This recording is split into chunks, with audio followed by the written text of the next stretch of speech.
Hörmətli izləyicilər, bugün yeni bir ünvandayıq, Buzovna qəsəbəsində. Ustalarımız artıq işə başlayıblar, avtomatik qapı qolları quraşdırırıq, keçib işlə tanış olalım.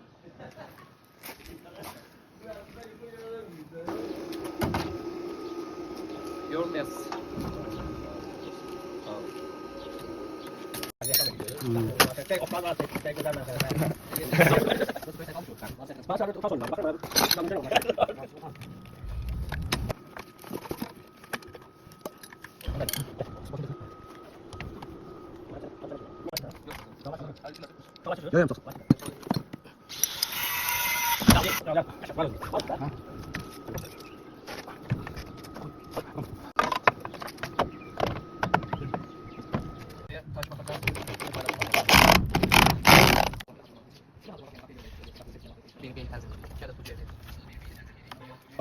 Ama bu həyat süsün olub da o vaxtdan.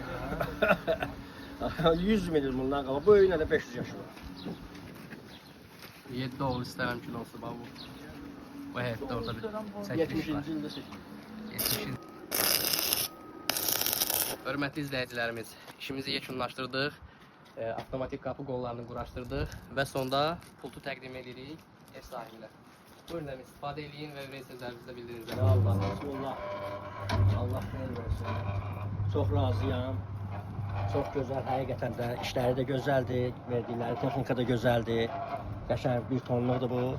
Çəkir bağlayır, açır. Mən fikirləşirdim ki, birdən küləkdə zadda basar, qarar, açar, zaliyə bilər də, tərk edə bilər.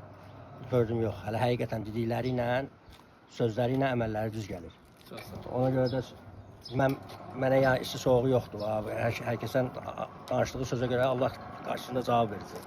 Mən deyirəm ki, Allahın izni ilə danışıram. Deyirəm ki, həqiqətən gördüyüm, hal-hazırda işlədiyi superdir. İnşallah bundan sonra da super. Biz də bütün müştərilərə komanda olaraq bildirmək istəyirik ki, siz də sifariş vermək istəsəniz, biodakı nömrəmizlə əlaqə saxlaya bilərsiniz, direkt bölməsinə yaza bilərsiniz.